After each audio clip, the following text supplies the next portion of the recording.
Hello, everybody, and welcome to LitBox, the show where we shine light on writing for the entertainment industry. I'm your host, Charlie Oso, with my co host, Zach Quinones. Every week, we try and come on and talk about some things in regards to writing for the entertainment industry, whether that be for film, for television. Hopefully, we're going to be covering some topics like comic books at some point in time, maybe even dabble into novels. I don't know. We'll see how that goes. Probably not, but we tend to talk about those things anyway in passing, as a lot of that stuff really inspires what you see on the screens in front of you anyway. So uh, somehow or another, we always kind of circle back around to those topics as well. Today, what I wanted to talk about was the expansion of an IP and the expansion of an intellectual property. Um, we are kind of flying by the seat of our pants today, thanks to Mother Nature and scheduling and things like that. So, yeah, me being in Texas, I was freezing balls last week. So there was a lot of recouping and recovering going on this week to try and just get back to some sense of normalcy. So yeah, we came up with this topic literally probably about an hour ago. So we're gonna see how this goes. But anyway, before we begin, let's jump into our intro, and when we come back, we'll get started on tonight's episode.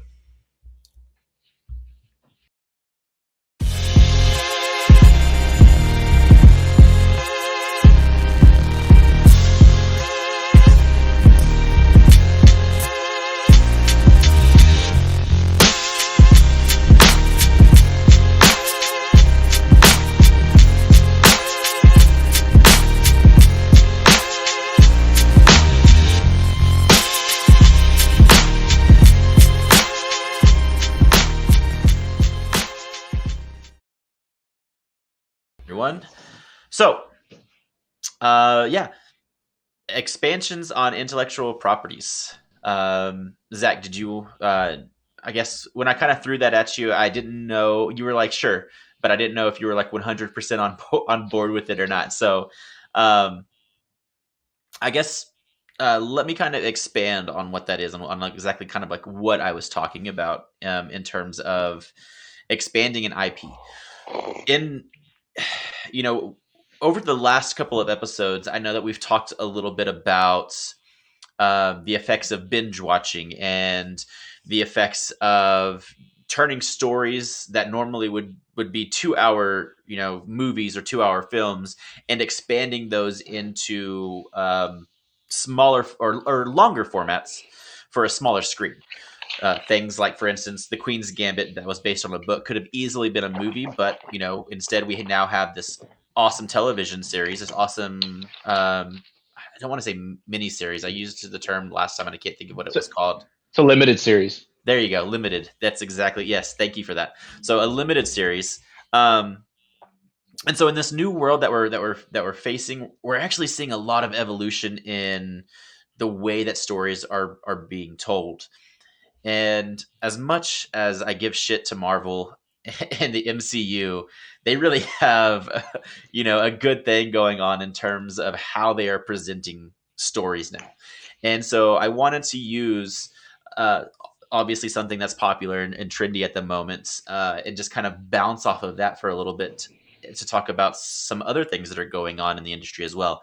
But I wanted to start with WandaVision, right? That's a show that's super popular right now and something that everybody seems to be eating up. I can't get on the internet without seeing an advertisement or seeing an article about WandaVision and the new cameos, the endings, the way it ties into the MCU, the theories, all this other stuff that just clouds around the MCU, right? Mhm. So I want to know just kind of your thoughts on the expansion of an IP. What I don't want to say it's necessarily, I don't want to say that it's like transmedia, but I guess it's transformat in a way, because we're taking stories that were originally kind of on on the big screen, and now we're continuing the story into a series. Because if I'm not Hmm. mistaken, I don't know how much you've read up on it or if you keep up on it. I know the MCU isn't like your big cup of tea, um, but the way that this show works is that you cannot really go into the next phase of Marvel without really watching this limited series that they're doing with WandaVision. Okay. Everything that is going on in this apparently sets up what's to come in the Marvel Cinematic Universe, Hmm. right? Yeah. So what are your thoughts on that? On a taking taking the opportunity to tell a story that was meant for the big screen, or that was on the big screen, and continuing it in a smaller format, taking it to the smaller screens as a series. And B, how do you feel about the exclusivity of it, in that without watching that series, you're not really going to get to know, you're not going to have the exposition, or you're not going to be caught up whenever the next movie comes out, right? Yeah. So I mean, what do you think about that? Well, I think Marvel's like an interesting, or not really an interesting, but like it's sort of like a unique paradigm or whatever you want to call it, because it's such at this point it's such a big and well known property that you can kind of get away with that, because I feel like a lot of people when they go see like a Marvel movie, the storyline is always kind of a little bit of a backseat, and it's more about the spectacle of it. So you can kind of get away with like sacrificing story. And I think also because it's such a widely known and it has such a huge global audience, that I think even when you go into a movie and you haven't seen WandaVision, somebody's going to fill you in on what that is. And Yeah. I feel like a number of people would be like, yeah, I don't really, like I don't really care if it sets up. I'll just like read about it or have my friend tell me about it because somebody's friend is watching that show. And so Marvel can get away with that. But outside, and that's sort of like a Marvel's a unique and a special kind of exception to that. Um, Now, if you were to take the same exact thing, but it wasn't this global, it didn't have this global audience and it was a little bit more niche, um, it would be much harder to do that. And you'd basically just be setting yourself up for failure.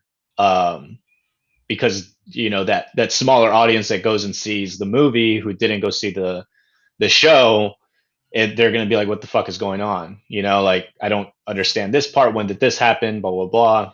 And it can really like dilute the sort of experience. Hmm. And so you're kind of playing it really has to be, if you're going to do that, I feel like you need to have you need to have either a very wide global audience to where if a certain percentage doesn't watch it, enough people are watching it that they're going to be filled in by their friends or family or whatever. Or you need something like a hardcore dedicated audience, that like a Breaking Bad, because Breaking Bad kind of did that. They made the movie El Camino, which takes place immediately after the series ends. Yeah. And if you were to watch that movie, it's a good movie on its own, but you would probably have some questions and maybe be like, okay, well, how did this guy get here? Blah blah blah. But they had such a dedicated fan base, and the timing of it was done at a point where people still cared, that it didn't. They were able to kind of have that sort of like, everybody who's going to watch this movie, 90% of them have watched the series, you know? Right. And so, and I would even say the 10% that hadn't watched the series is going to watch the series before they watch the movie, just because of how like, how much of like a cultural phenomenon that series was. So, but as far as like, those are two very specific special circumstances. Hmm. And I feel like if you're trying to expand IP and you're not in either of those categories, you're really setting yourself up for a very bad time, I guess, in terms of being successful from like on multiple mediums. Whether if you're going to have like a TV show and a film, that kind of like mix together. And I think I may be wrong, but um, doesn't Star Wars kind of do that with their video games, where they'll have little elements of the video games that go in that play into the movies as well, or like there's a little bit of like cross contamination a bit. Yeah, for sure. So that's kind of another thing that I was wanting to kind of discuss and talk about as well is obviously Star Wars is another example of that, and lo and behold, of course, it's also owned by Disney now, and so the video games I think do jump into that kind of stuff as well, as far as you can catch some of the storyline here, but again, I wanted to use that as another example of what they're doing, in that they had the Star Wars universe, then they created essentially the Clone Wars, which was their first like animated series, and that informed, you know, the audience as to certain things that took place during a certain timeline that wasn't explored in the series, right, or in the original movies. Hmm. And now there's like 7 different Star Wars shows that are about to come out. I think 7 different series, covering that. Which Hmm. it's interesting to me because it's a reverse of what we have seen before. I have, when I grew up, I remember watching, Star Trek. Yes, I dipped my toe in both Star Wars and Star Trek. All right, so kill me later, okay? But so I remember watching Star Trek, and then all of a sudden, the movies started coming out. Like, yes, there were the original ones for the original Star Trek, but I guess I'm referring to the Next Generation. That's what I grew up on. Of course, I'm too young to have watched, Kirk and all of those guys before me, but Jean-Luc Picard and those guys, those were the ones that I grew up on, and then they started making those movies, right? Hmm. So, but first, the series came first, and I guess what you talked about earlier, as far as Breaking Bad and how that developed into the movie eventually, because we had to find out what happened to Jesse, right? Hmm. And then so you have to create this following, or you had to, once upon a time, you had to create the following first in the series, and then that justified the movie. And we did that with Star Trek. Another one that I can think of is Firefly, right? They did that with Serenity. Serenity, yeah. So because it got canceled or whatever, or it wasn't, people didn't think that it got finished, but it had such a good following that they went ahead and they made the movie, right? Yeah. And that was the expansion of the IP back in the day, or at least that's what I remember it being. Was that, okay, this television was good on this television show was good enough that we can actually go ahead and splurge on a budget for a film. Hmm. Now we're doing it in reverse, and we're saying, okay, well, the movies are good enough. I guess we can splurge on the budget for a TV series, Yeah. right? It's just really, really weird to me, to see this difference in how we consume our entertainment now. Yeah. I think the more you talked about it, some other things are kind of because a lot of because I think we're looking at it a lot of from like a market standpoint, right? And Yeah. we're kind of like asking ourselves like, how did it kind of reverse in this way? And there's a lot of things, but the more you talked about it, the more it kind of triggered this idea. Because especially when we're talking a lot about like expensive intellectual properties, Hmm. even Firefly would be an expensive property. It's not some really independent thing. It was like a network thing and all that. A lot of, I mean, pretty much everything, as much as people may want to not accept it, is financially driven on that end. When you're talking about like the networks and the studios and the business aspect of filmmaking and television. And there, over the last like 10 years, really, there's been a big gap in terms of film financing.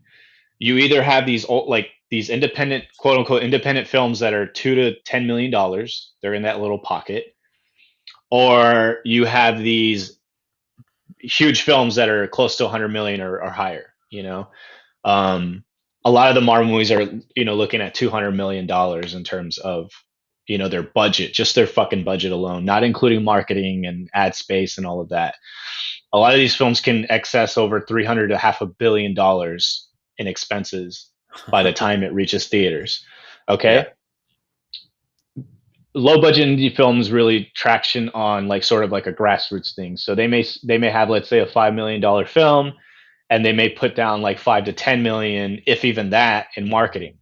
They usually target big demographic areas like New York, Atlanta, um, LA, whatever, right? Hmm. And then from there, they kind of, the grassroots spreads to slower things. That's why you get independent films that are in theaters for almost a year long, because they may no longer be showing in LA, but they're starting to show in like Des Moines, Iowa, Yeah. and so that's sort of a thing. And with them, they spend as they go. So it's like, okay, we're gonna expand, to theaters in this little small area in the Midwest. So now we'll put some more money into advertising there. Well, like big budget films, they just fucking dump the whole thing over everywhere and all at once. And so you have those two things. Now the thing that's been missing is the middle aspect, the 30 to $50 million film. Hmm. This is a thing you had a lot in the 90s. In the 90s, they weren't quite that expensive, but based on inflation, you would have like the 15 to $25 million film. That would kind of be that range. Yeah. And through the 2000s, same thing. You would have these sort of like mid range films. That is pretty much eradicated for the most part. I think the most recent one that you could say, and I may even be off here. Let's see. Kind of was Joker with Yeah. Joaquin Phoenix, 55 million to 70 million. But even then, that's still kind of closer to the 100 million. But that's essentially like a mid budget, on the high end. And that movie made $1 billion in box office as a Yeah. rated R film, which is absurd. Um, yeah, I don't think people really understand how insane that is. So, from a financial aspect, I guess, especially at an executive level, a producer level, and I guess a director's level, it's like John Favreau has found basically his form in this sort of TV area, because essentially now it's like, okay, our choices, we have all this intellectual property. We can't make a $5 million indie film off that, because that just doesn't make sense from their financial standpoint. They don't feel they'll make a lot of money out of that. But we can't do 20 fucking $200 million films in the span of like 2 years. We can't do that. Yeah. So what do? We do a series.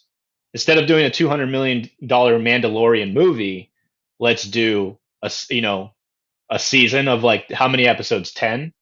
Yeah. And They're each like let's look at 25 to 30 minutes long at most. and let's see, Mandalorian.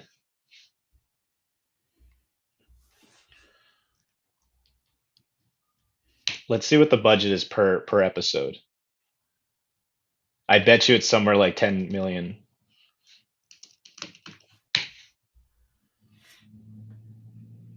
The series, it's about 12 million per episode. 12 million per Okay. episode? Yep. Yep. That's an average. And so the first season cost 100 million. Wow. Okay. So you're looking at what you said about they're about half an hour long. Yeah, most. Yeah. Yeah. So, you know, that's basically two. There's eight episodes, half an hour long. That's 4 hours worth. Okay. Mhm. So split that into two movies of 2 hours long. So you have $100 million for two different movies. What do you have? $50 million budget, $50 million budget. Yeah. So you're covering that mid tier range without making a movie, expanding it on a thing that, one, is much safer. It's longer term. You're working for a year, 2 years, and it gives people from an executive producer, and director's aspect job security. Because John Favreau is not $100 million budget film director. He can be if he wants. He's good enough, Yeah. but he's not. And even a lot of people forget that first Iron Man movie was essentially kind of like let me see what the budget was. Movie 2008 film.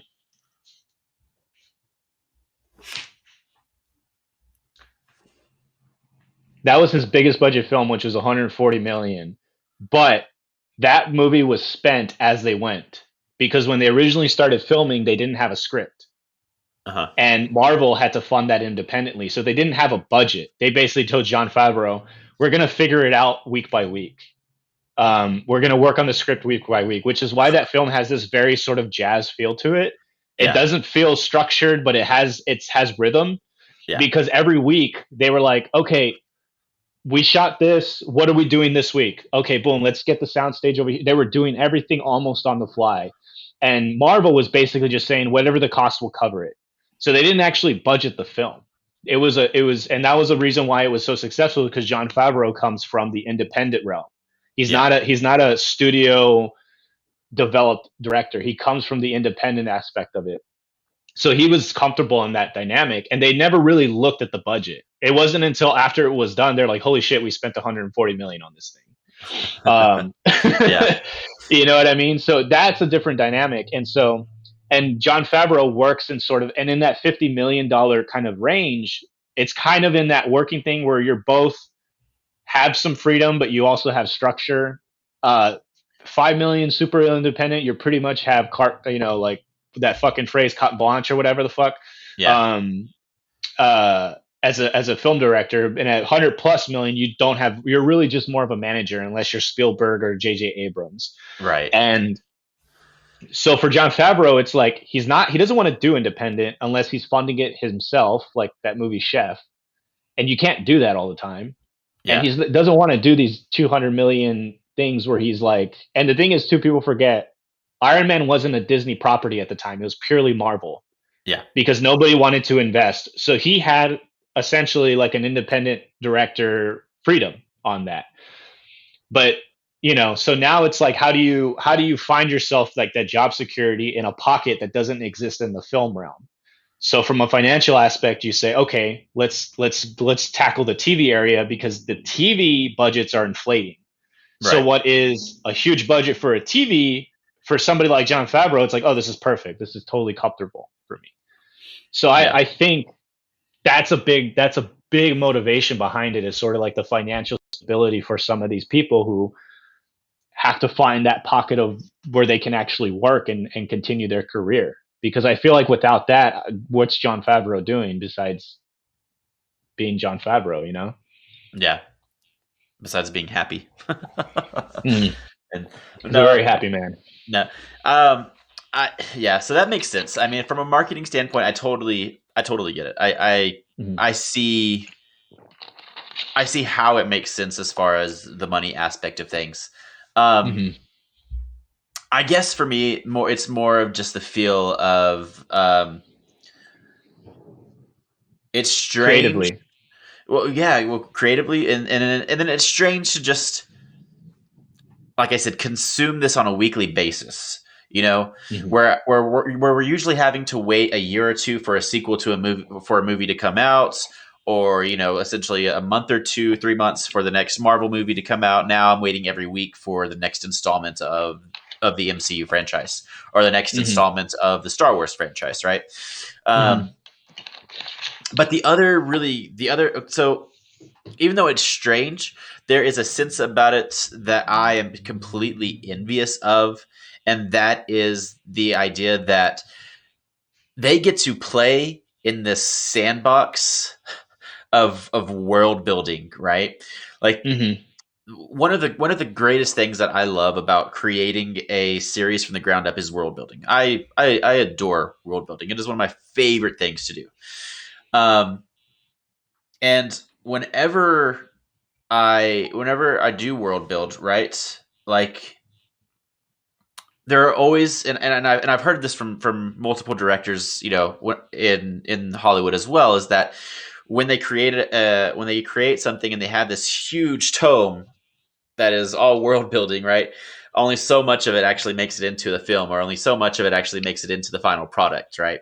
But they have all Mhm. of this information there to inform them on what they're doing. So, like, a character's background is completely fleshed out, and you only see pieces and parts of it, but every piece and part of it is meaningful. Every piece of it is purposeful, right? Hmm. And so with Star Wars, especially, like, that's one of my favorite IPs for sure. Um, there is a there's an entire piece of it that nine films couldn't show. Right, you can't show all of it in 9 films. And so the idea that there are now writers, that there are now creative directors that are out there being able to draw this stuff in and create longer story frames out of this material that once was just, not necessarily scrapped, but was put to the side, is one of the most awesome things that I could think of as a writer to be able to do. Right. I Hmm. know that, for instance, I guess I don't know how you feel about it now, but I know that, like, whenever you and I first met, that long time ago, one of the shows that you and I kind of talked about quite frequently was like Ghost in the Shell, Yes. in the series of Ghost in the Shell, and just all of the different things about all of the different like the sequels and things like that on it as well. And then, of course, a few years later, the movie comes out. But even in that, I don't think that there's enough being told. I think there's so much more of that story that could be told in something like um, a limited series or a continuation of a series. Um, so my next question to you, as a writer, if you if you could have if you could work on any IP, on any intellectual property, what would be your dream job? What would you want to essentially just play in the world of? Samurai Jack, without a doubt. Samurai Jack. Yeah. Oh man, why Samurai Jack? Um, I think the great thing about Samurai Jack is kind of when you were talking about like the world building and stuff and Ghost in the Shell. Well, a couple of things popped up in my head was when you talk about world building and not a lot of stuff gets to screen. And I think one of the best executions of that was in the recent time was John Wick, the first John Wick, Hmm. because there was this whole world of assassins and this, the thing of the tokens and all of that. Yeah, And they didn't explain it. They didn't really explain it. They just the movie was you killed my dog and I'm gonna kill you. And they dropped little, you would as you because he's in this world, obviously elements of the world are gonna be exposed. And but the characters, what I think added sort of a believability of like the John Wick stuff is, and other people have done this is when people are writing characters and world building and all that, it's like they forget that these characters have lived in this world for decades, many of them. And so there's no need for characters to be explained the elements of this world building. right. It would like imagine if we're writing a story and somebody takes their phone out and somebody goes, "What's that?" And you're like, "It's a smartphone." You'd be like, if you saw that in the show, you'd be like, "What the fuck? Like, is this person a caveman? Is this Encino Man 2? Like, like Yeah, what's going on here?" And so a lot of people, I think that's what kills a lot of world building is the explanation of it. And with Samurai Jack, the reason why I love that so much is because the reason why I would want to write in that on that show is because there's so much I don't know about the world that I'm so curious about. And I think one of the reasons why I kept watching that show was to learn more about the world and to yeah, get, I would leave with learning a little bit about the world he's in and sort of the limitations and all that. But then there was always one or two things exposed that I wasn't given an explanation, but I knew as I kept watching, I would understand it. And that would be a show that I would love to work on because I know that in order for me to write effectively for that show, the creator would have to like tell me all the stuff about the world and how it works. yeah, And that would just be like it would kind of be having like a little secret time, like a little secret thing that I can have for myself that I can't really that nobody else has. yeah. And I think a lot of shows kind of take away the mystery and the lore of things when they explain too much of the world. And I think at a certain point it stops because we're talking about creativity and art, but also like this entertainment aspect of it. There's an escapism to it.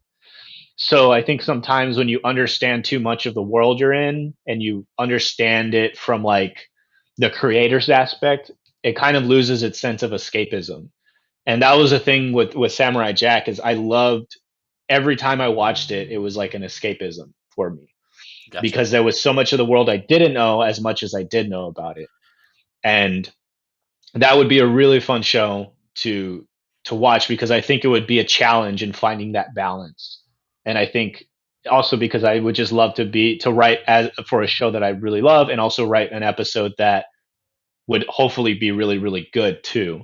That would be like a really great thing. So that would be my show. That's funny that you say that too. That specifically because it has been popping up in my feed recently. Um, the the creator of Samurai Jack actually created the Clone Wars first, right? Oh yeah. Yeah. I don't know if you know that or not, but he actually was Mm-mm. given was given the job to create the original Clone Wars series, and he did. That And makes a lot of sense. The Clone Wars got like a lot of positive feedback, right? the what? The Clone Wars, it got like a lot of Well, positive feedback. the new one did, yeah. But this guy's what's his name? I don't want to say it's like Gendy Tartakovsky. Tartakovsky. Yes. I So butcher his name and say Tarkovsky, but it's I was Tartar. about It's like to, and I Tartakovsky. Yeah. I didn't want to, so I'm glad you did for me.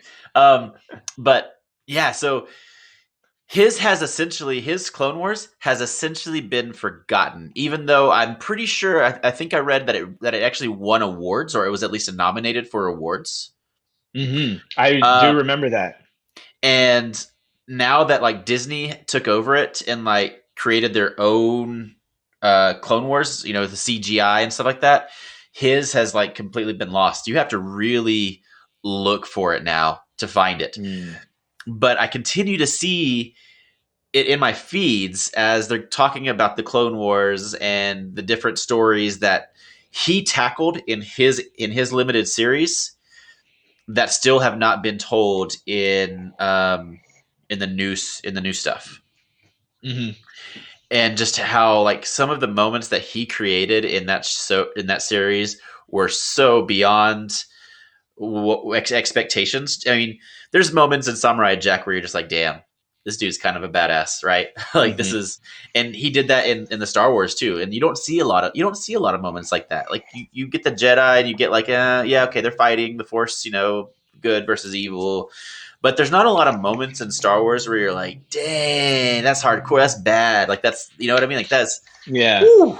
And in his there were moments like that. I was like, this this guy, like General Grievous, is a guy who essentially his whole purpose is to kill as many Jedi's as he can and collect their lightsabers. Yeah. And in the series, there is an episode where it's like, I think it's Obi-Wan. I think it's Obi-Wan. It might have been Anakin, but I think it's Obi-Wan. Obi-Wan and like 8 Padawans, right, who are basically Jedi's in training. Hmm. And they're young, right? They're still in training. They haven't become Jedi's yet. And General Grievous comes in and slaughters them all. Like takes out eight Padawans. Like Obi-Wan just barely gets away, and he just collects their lightsabers. And you're just like, dang, you know what I mean? It Hmm. was it was so good. It was so good. So that's funny that you mentioned that specifically. That's interesting. Um, it's really cool though.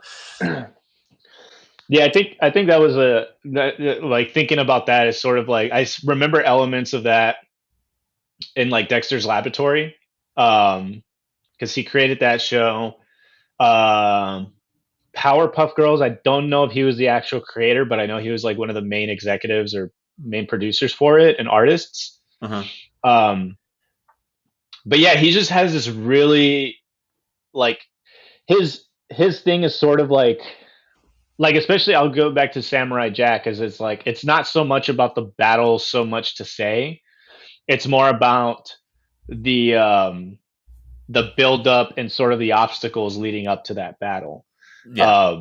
So hearing you talk about Clone Wars, it's like, oh yeah, that would totally be a thing that he would do, and not from like a generic aspect, but sort of like because just his brain works in that way where you're just like, holy shit. Because like you said about the what was the guy's name again? General Grievous. Uh-huh. It's like, and this is like a spoiler, but he did a movie for Dexter's Lab, and it's called Ego Trip. Really fucking awesome movie. And he has moments like that where it's just like kind of like comes in and just is like in a way like fuck you, like this is what you're expecting, but I'm not gonna do this Yeah. in a completely subversive way or whatever, however you want to call it. And they have this whole thing where the storyline is Dexter has to go and find different versions of himself from different timelines. So they're not alternate universes. They're the same timeline. It's just he has to bring them all to another specific timeline and then battle out with the bully guy that he always fights. I think his name's like fuck, I can't remember. It's like Murdoch or something like that. Uh-huh. And that villain figures out he's doing that, so he gets 4 versions of himself from the same timeline and brings them all together. And they have this huge battle at the end, and the main thing is he needs to destroy this sort of like this device that's causing the villain to get all these powers and to get all control and stuff like that, because he's able to control people's minds and turn them into drones and slaves. And at the climax, the little portal that they're using to transport between timelines, Yeah. his sister finds it, and she travels to that exact timeline, and she's a dunce. Right. She goes and she sees the shiny thing, and she presses the button and she destroys it, and then she goes back into the little thing. So it's like that's how the movie, and like Dexter's upset because he accomplished his goal, but it's because his sister Dee Dee got all the credit for it. So he's fucking pissed at the end of the movie. And that's funny. Yeah, it's so funny. And so it's like he does stuff like that, and you would normally think, I think most people would be like, no, you can't do that, it's going to upset the audience. But I remember when that movie came out, like it was like everybody thought it was hilarious. It was like funny, and it was like right in line with his style of doing things. Yeah. And yeah, I mean that just made me remind me of that. It was just fucking awesome. That's like definitely a movie everybody should see. I'm gonna have to go back and look at that now. Like that's a nostalgic trip for sure. Cartoon Fridays, man, with Powerpuff Girls, Dexter's Laboratory, Samurai Jack, Cat Dog. Yeah, those were good ones. Johnny Bravo, man. Oh yeah. Yeah. Borderline rapist, but borderline. But I don't know that anybody who watched Johnny Bravo didn't go to school and try at least one or two of those lines, in the hallways. Hey, mama. Hey, mama. Come to the bucket. Yeah, those were the days, man. Those were the days. Mm-hmm. Yeah.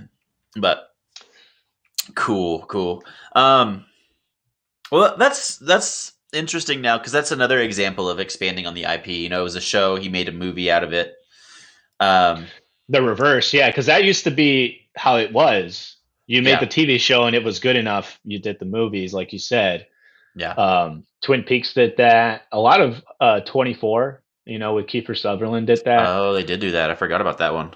Yeah, they would do kind of like it was kind of a blend though. They would do the finale episode was like a 2-hour movie. Yeah. That's interesting. Yep. I forgot about that one too. Yeah. But man, I can't think of for me, like personally, I think the only thing that I would want to, well, if I could work on, and this goes back to what you were talking about as far as like the escapism, right?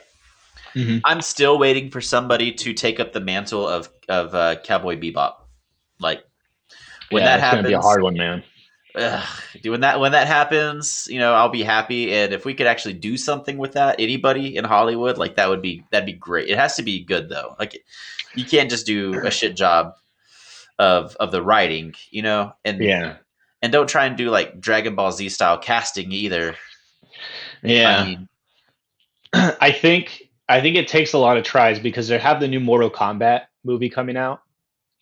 Um, yeah, and I think I'm gonna go watch it, and because it looks good, man. Like it's sort of like they're kind of on the balance of like, oh, this is a little bit campy, but it's kind of like self-aware, like, they did it but right. then also, Yep.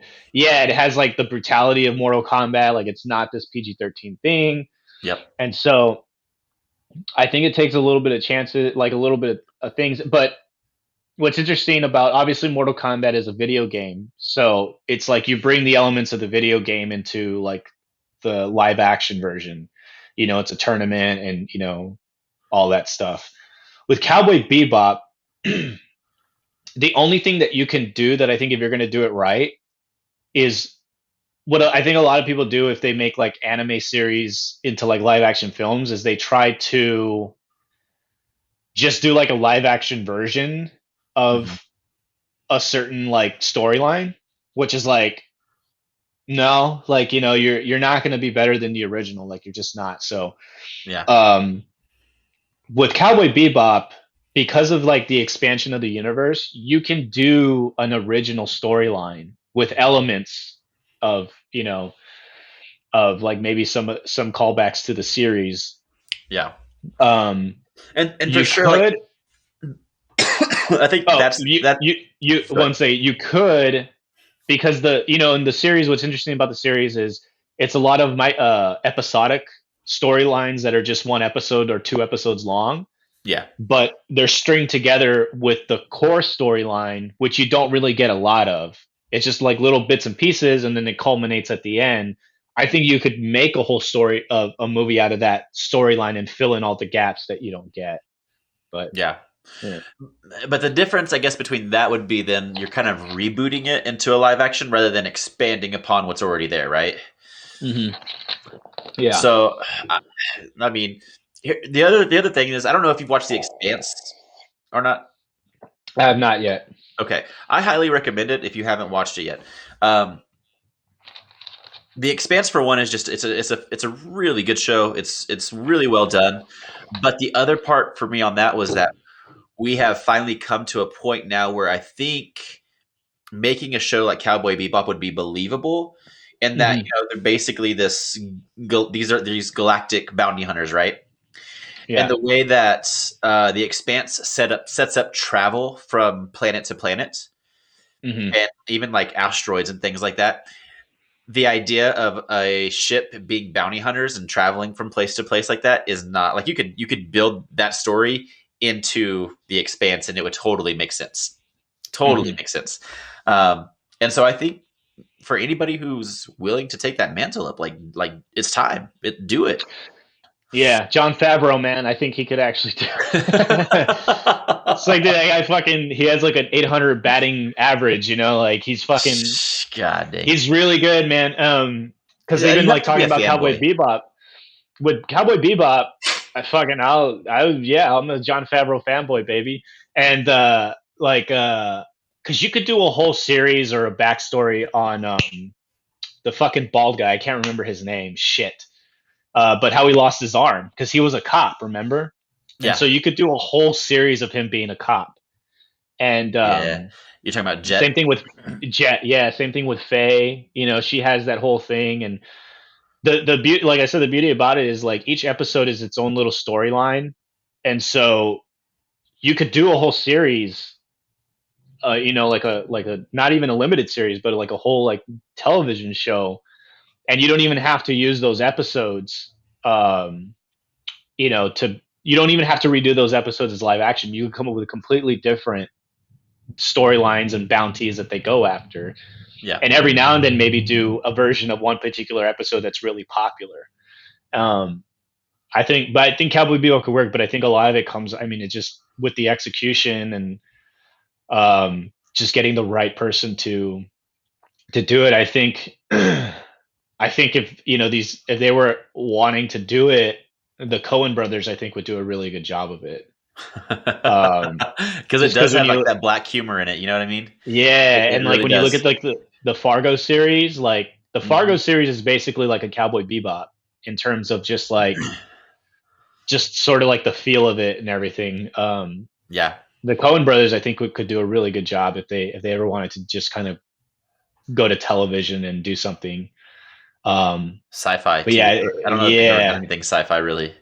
yeah. The good thing is it's sort of like clunky sci-fi because like Yeah. a lot of the stuff in Cowboy Bebop it's like shitty. It doesn't work well. Just like general technology. It's not like this flawless thing. So I think Hmm. that's something that they like. VHS tapes are still around in Cowboy Bebop. Yeah. So Yeah. That's cool. Yeah, I think they would do a good job too. I think mhm, they do really well. Um, yeah. so as a final thought, then that I want to pass on to you, in terms of we've talked about the video game adaptation and how nobody's gotten it right. Um, we've talked about some other adaptations as well, but when you think about those things, what do you think about Hollywood kind of like turning itself on its head and saying instead of making an adaptation, what if we choose to just expand on what's already there, right? So the video game is already there. It's already told a story. And just like we were talking about with Cowboy Bebop and whatnot, like you don't have to go back and make those shows again, right? Because they're not going to touch the Mhm, originals. They're not the people who love those shows and the people who know what Cowboy Bebop is, they're going to choose the originals because they're loyal to it. So mhm. so would it be better to start thinking about creating expansions rather than creating adaptations or creating reboots? Yes. The short answer is yes because I think the track record shows that um, when I say Hollywood, I don't necessarily mean like the place. I just mean sort of like a certain status, and like Hmm. I'm talking about like studios and networks. Yeah, Their track record shows they do a pretty poor job of adapting things, yeah, and usually, if so, let's say they do 100 adaptions, probably 10 of them are good, and out of those 10, seven are good by accident. They just lucked out, and yeah, the other three are good because the people involved actually made sure that it was done well. Um, Probably like a really good example, and this is not even an expansive intellectual property, but like Gone Girl. Gone Girl's an adaptation of a novel, and it's done really well because the people involved were really hyper aware of what they were doing. right, Um, but I think when it comes to expansion, yes, I think it's better that they do that because they have less opportunities to fuck it up. Um, and it's also like you don't it's kind of weird because it's like you're not really catering to the audience who's in love with that property because you're creating a brand new extension of it. So to them they're like, oh, if I don't like this thing it's fine because I still have the original thing which I really love.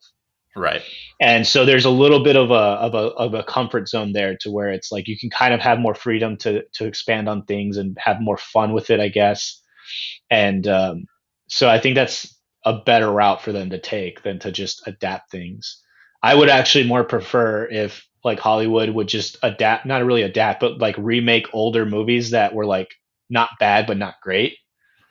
Um, which is like a whole different other aspect of it. But before you take something that's hasn't been contaminated or poisoned by you, take something that you already tried once and wasn't really good at it, and try to fix that first, and then move on to other things. But yeah, I think the expanding part is a much better. I think they do a much better job at that than trying to adapt. for sure, for sure. So I guess let's leave that with our final thought to Hollywood. Guys, stop trying to adapt and let's stop trying to touch the originals and let's work on expansions. Let's work on expanding the IP, um, and maybe we can all enjoy it a little bit more. But any final thoughts from you? No, Not at all at this point. Let me think for like 10 seconds. No, I mean, I hope this was educational for some people in some way. Any thoughts on next week's week? Because maybe if we start planning now, we'll actually to be ready to go by next week. Um, I think we should talk about the one that we've been wanting to talk about for a while, the drone strikes and remote control and all oh that. yeah, yeah, we should. There's Let's do that one, or let's do that one on the table for now. But then we can change it up last minute if we want, if we're not ready for it. But I like that. I have a good opener for it. Um, I know exactly how I'd want to open that episode. So, Okay, but cool. Yeah, and for those watching, we will, when you watch the episode next week, you'll know exactly what we're talking about. So, everybody, thanks for tuning in. You can catch us live every Friday at 6 p.m. Central or 4 p.m. Eastern.